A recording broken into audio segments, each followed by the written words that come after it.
Unsure of your dream? Study abroad destination? Clear your doubts. Videsh Consult. Call 9676502888. Hi guys, welcome to I dream. నేను మీ చాణక్య.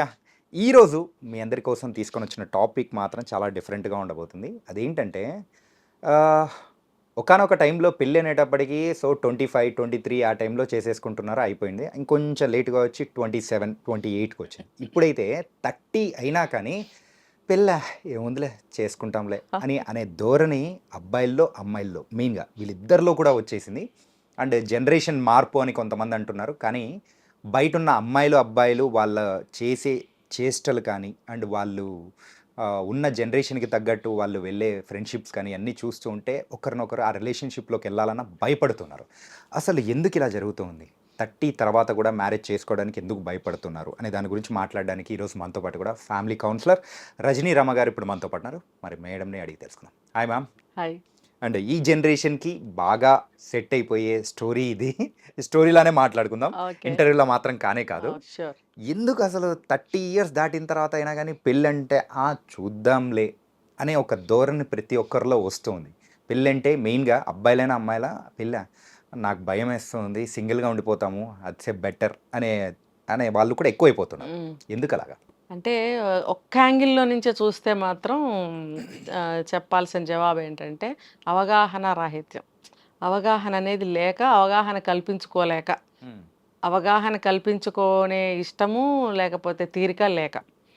ఇంకో యాంగిల్లో చెప్పాలంటే అన్నీ గడిచిపోతున్నాయిగా పెళ్ళెందుకులే. Yeah, అవునా కాదా? నేను అన్నానని కాదు, ఇప్పుడు అలా నడుస్తుంది కదా బయట. ఇప్పుడు జాబ్ చేసుకుంటున్నారు, అందరూ సంపాదించుకుంటున్నారు, బోల్డ్ డబ్బులు వస్తున్నాయి, కావాల్సిన తిండి, కావాల్సిన డ్రెస్సులు, కావాల్సిన సినిమాలు, ఇంకా వీలైతే పబ్బులు, ఇంకా టూర్లు, ట్రిప్లు, పిక్నిక్లు, ఎన్నో ఎన్నో ఎన్నో.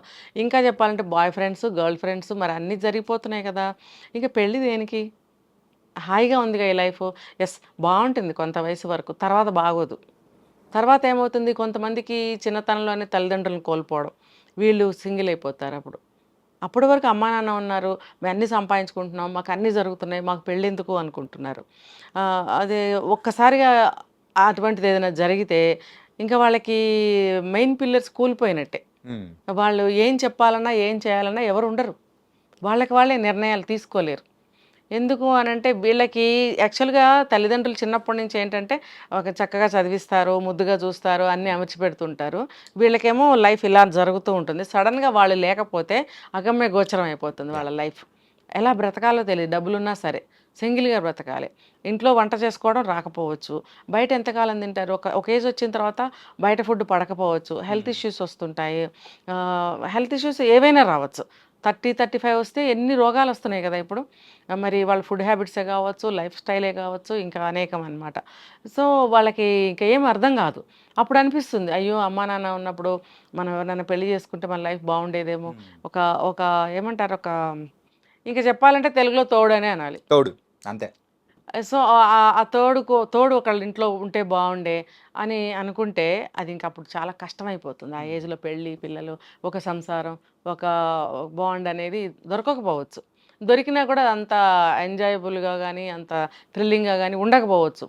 ఎందుకంటే ఒక ఏజ్ వచ్చిన తర్వాత అన్నీ చూసేసాం కదా అని మైండ్ ఫ్రీజింగ్గా ఉంటుంది, ఒక ఫ్రిజిడిటీ అనేది వచ్చేస్తుంది. ఏది చూసినా వెంటనే స్పందన అనేది లేకపోవడం, ఏది చూసినా గబుక్కున నవ్వు రాకపోవడము, గబుక్కున హ్యాపీ ఫీల్ అవ్వకపోవడం అలాంటి ఫీలింగ్స్ వచ్చేసి ఫ్రీజ్ అయిపోతుంది మైండ్. ఇంకా అప్పుడు ఏం చేసినా, ఎంత డబ్బు ఉన్నా, ఏమున్నా, పెళ్లి చేసుకున్నా ఇంకా ఏమి ఇది ఉండదు ఇంకా. సో ఈ భయాలు అనేవి అనవసరం.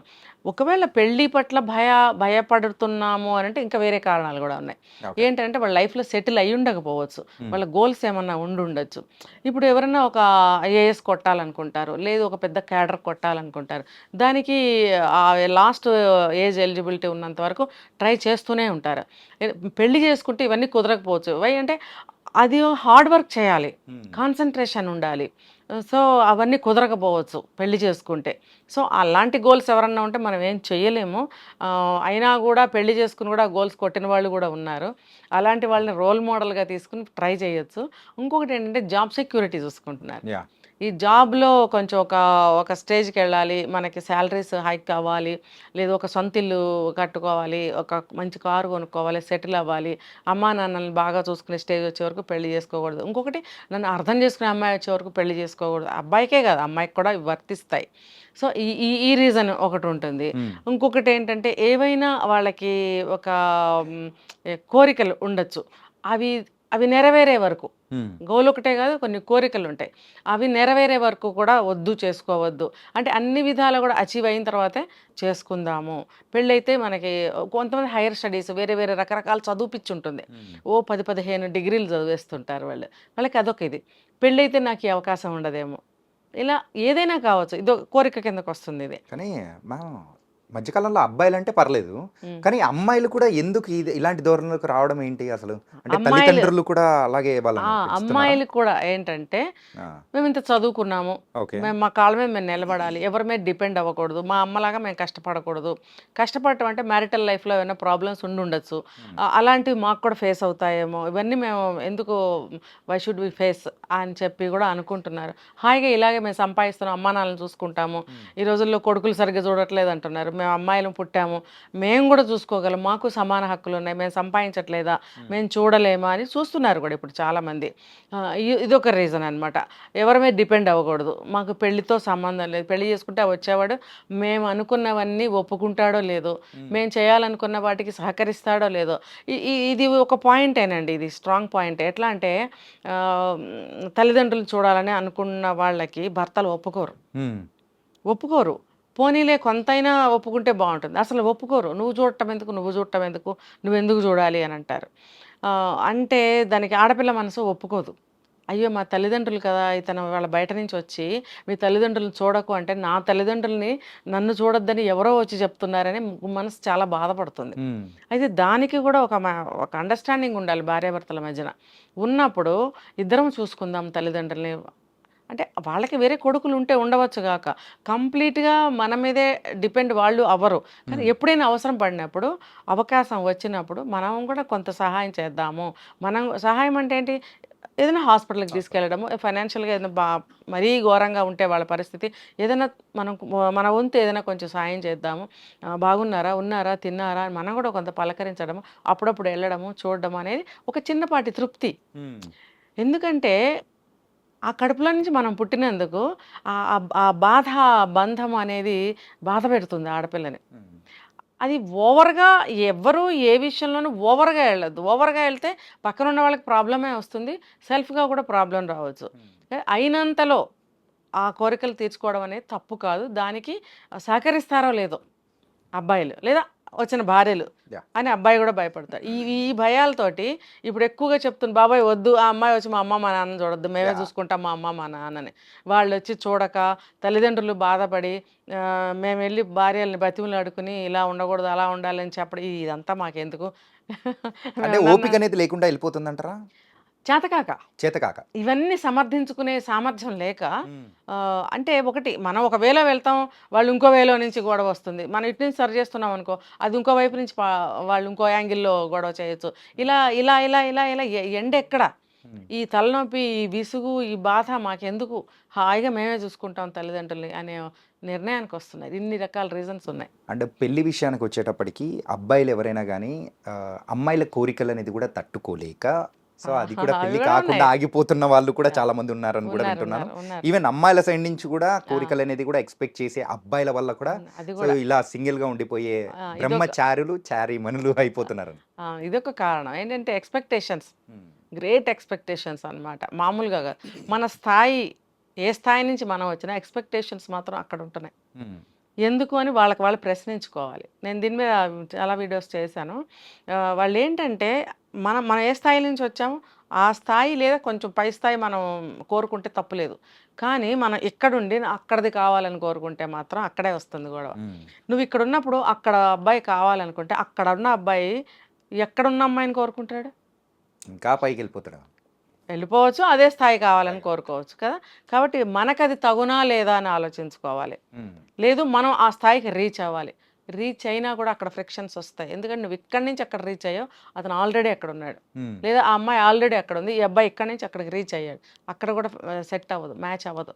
కాబట్టి ఎక్స్పెక్టేషన్స్ అనేవి ఎప్పుడు కూడా ఈక్వల్గా ఉండాలి. సమవుజ్జి అంటాం కదా తెలుగులో. ఇప్పుడు మనం ఎక్కడున్నామో అక్కడే వెతుక్కుంటేనే హాయిగా ఉంటుంది.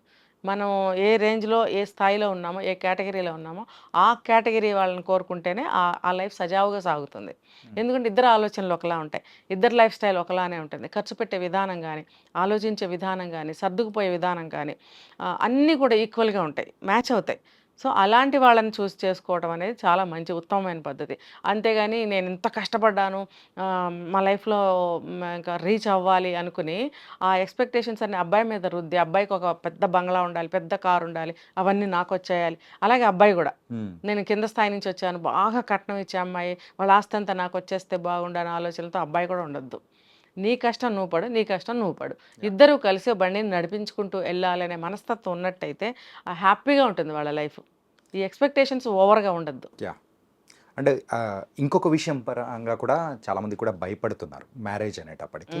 అదేంటంటే third person involvement after the marriage. అవును. సో ఇదేంటంటే సో ఎవరో ఒక ఆగంతకుడు, మెయిన్గా చెప్పాలంటే బాగున్నదాన్ని మొత్తం కిలికేసి వెళ్ళిపోతూ ఉంటారు. అవును. తర్వాత చివరికి వీళ్ళిద్దరు మాత్రం విడిపోతూ ఉంటారు. అవును. ఎక్కువ డైవర్స్ కేసులు అనేది కూడా ఇలాగే మనం చూస్తూ ఉన్నాము ప్రజెంట్ జనరేషన్లో.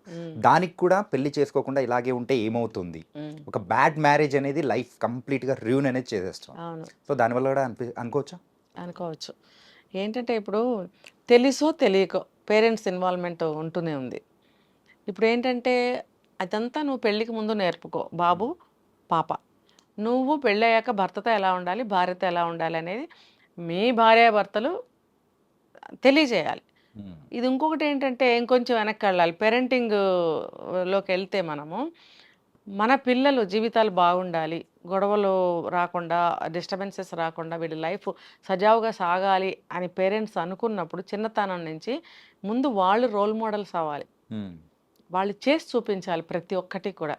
చిన్నప్పుడు పిల్లలు ఒక వయసుకు వచ్చే వరకు కూడా తల్లిదండ్రులు చాలా హుందాగా, చాలా డిసిప్లిన్గా ఒక అన్ని పద్ధతులు పాటిస్తూ కనిపించాలి. పిల్లల ముందు దగ్గర కూర్చోవడము, మీద చేతులు వేసుకోవడం, హగ్గులు ఇచ్చుకోవడం, ముద్దులు పెట్టుకోవడం లాంటివి అసలు చేయొద్దు. అలాగే డిసిప్లిన్ ఏదైనా చూసుకోండి. డీప్గా ఈచ్ ఎవ్రీ పాయింట్ ఒక టాపిక్ కింద మనం పేరెంటింగ్ దాంట్లో చేయొచ్చు. ఇది ఊరికే నేను బ్రీఫ్గా చెప్తున్నా. సరే, ఆ వయసు వచ్చిన తర్వాత ఏం చేయాలి, భార్యాభర్తలు ఎలా ఉండాలో మనం చూపించాలి వాళ్ళకి.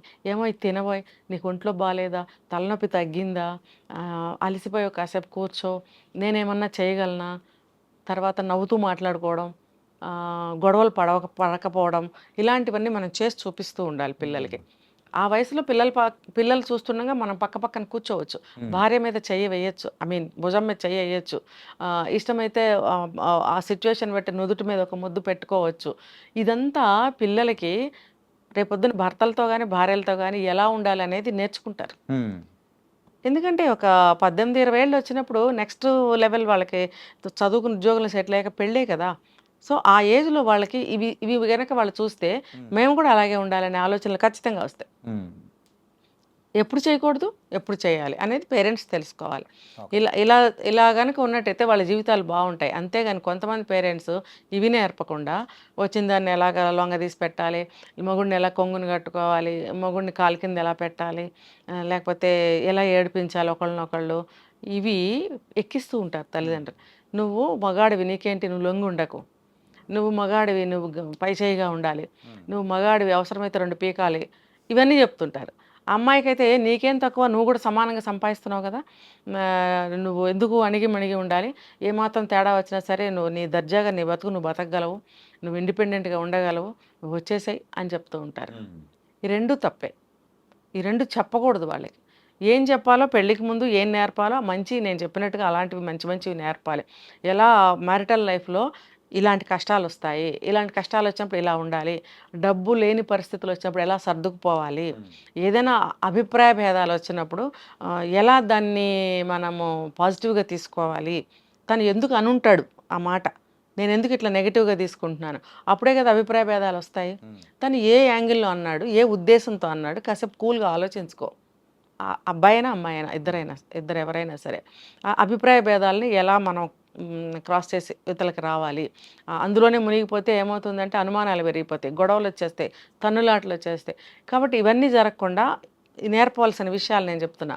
ఇలాంటివి నేర్పాలి పెళ్ళికి ముందు. నేర్పినప్పుడు ఒకళ్ళ అభిప్రాయాలు, ఒకళ్ళ ఇష్టాలు ఒకళ్ళు తెలుసుకోవాలి. అప్పుడు వాళ్ళ ఇష్టాలని గౌరవించడం కూడా నేర్చుకోవాలి.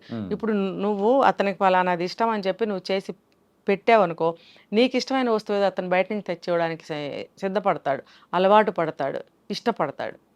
నువ్వు ఏమీ చేయకుండా అతను చేయాలని, అతనేమీ చేయకుండా ఈ అమ్మాయి చేయాలని అనుకుంటే మాత్రం ఫ్రిక్షన్ మాత్రం తప్పదు. అప్పుడు గొడవలు తప్పవు. అలాంటప్పుడు అర్జెంటుగా పెద్దవాళ్ళు ఎవరైనా సరే మధ్యలో వచ్చేసి ఇగో ఇలాంటి మాటలు చెప్తారు. నీకెందుకురా, నువ్వు మగాడివి, నీకెందుకు, నువ్వు వచ్చేయి అని అమ్మాయికి చెప్పడం వల్ల ఏమో, ఎవరి పిల్లని వాళ్ళు తీసుకుపోతారు. తర్వాత ఏం చేస్తారు?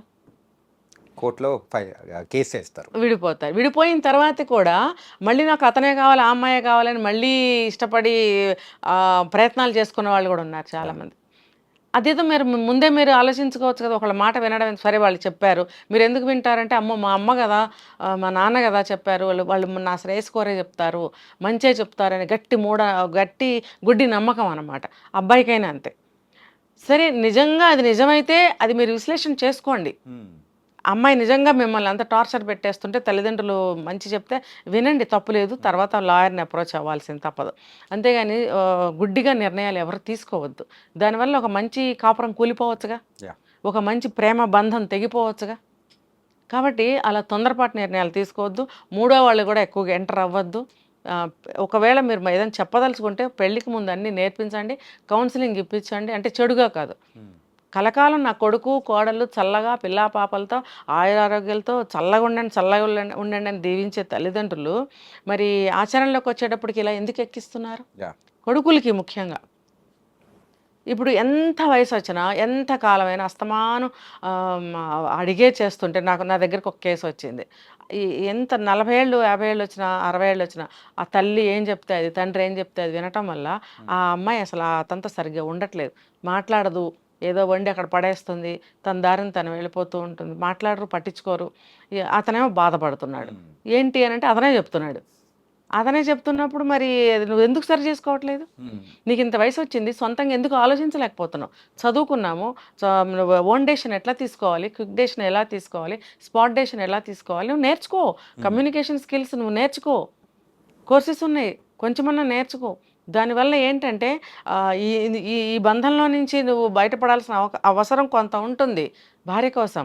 అది ఎలాగా అని చెప్పి నేర్చుకో. అలాగే భార్య కోసం ఎలా ఉండాలనేది కొన్ని నేర్చుకో. ఈవిడ కనుక నిన్ను ఏదన్నా ఇన్ఫ్లుయెన్స్ చేస్తుంటే బ్యాడ్గా, ఇందులో నుంచి నువ్వు బయటపడి తల్లిదండ్రులను ఎలా చూసుకోవాలి అనేది నేర్చుకో. కావాలంటే వీలైతే నువ్వు బిఫోర్ మ్యారేజ్ నేర్చుకో. ఆఫ్టర్ మ్యారేజ్ నీకు టైం ఉండకపోవచ్చు, ఎందుకంటే శ్లేష్మంలో పడ్డ ఈగలాగా కొట్టుకోవాల్సి వస్తుంది కొంతకాలం. అందులో నుంచి అంత త్వరగా నువ్వు బయటపడలేవు. సో బిఫోర్ దట్ మ్యారేజ్ నువ్వు కొంత నేర్చుకుని ఉంటే అక్కడ ఎదురవుతున్న సిచ్యువేషన్స్ నీకు మ్యాచ్ అవుతూ ఉంటాయి. నువ్వు నేర్చుకున్న దానికి ఆ సిచ్యువేషన్స్కి, సంఘటనలకి మ్యాచ్ అవుతూ ఉంటాయి. అప్పుడు నీకు అవును కదా అని అనిపించకపోతే అడుగు. అప్పుడు నువ్వు అందులోంచి ఎలా బయటపడాలనేది నేను నేర్చుకున్న స్కిల్స్ నీకు ఉపయోగపడతాయి. అప్పుడు నీకు చాలా ఈజీ అవుతుంది ఒక బంధాన్ని కాపాడుకోవటం, ఒక ప్రాబ్లం నుంచి బయటపడటం అనేది. అంటే ఇవన్నీ చూస్తూ ఉంటేనే మ్యామ్ ఏంటంటే పెళ్ళంటే ఎందుకు అనేది ప్రతి ఒక్కరు కూడా అనుకొని ఆగిపోతూ ఉన్నారు. ఈవెన్ నువ్వు అలా అనుకోకు, చేసుకో. సో దీని గురించి మాత్రం డిఫరెంట్ రకాలుగా ఉన్న ఆలోచనలు కానీ మార్పు అనేది రావాలనే ఉద్దేశంతో కూడా మీరు కూడా మీ విశ్లేషణ అనేది కూడా చాలా చక్కగా చెప్పారు. So thank you so much ma'am. Thank you.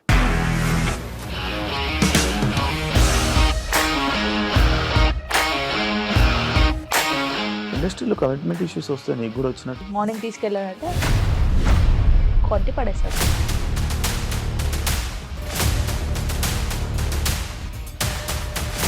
ఒక్కళ్ళు కూడా చూడలేదు ఈ సినిమా అని చెప్పడానికి కూడా చాలా ధైర్యం కావాలి. అది నిజం కదా, దాంట్లో ధైర్యం ఏంటి? ఇది నెక్స్ట్ డే ప్లేట్ మార్చేస్తే తప్పు కదా. As of now we are comfortable this అని నేను అనుకుంటున్నాను. రష్మిక గారిది మీది ఒకే ఊరు అంట కదా?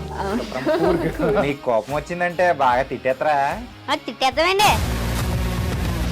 నిజంగా గేమ్ ని ఎలా చేంజ్ చేయగలిగారు? ఏపీఎస్ఎఫ్సి వాళ్ళకి 6 నెలల్లో నేను 6 లక్షలు కట్టా. బిజినెస్ చేయాలనుకుంటే it is as difficult as riding a tiger.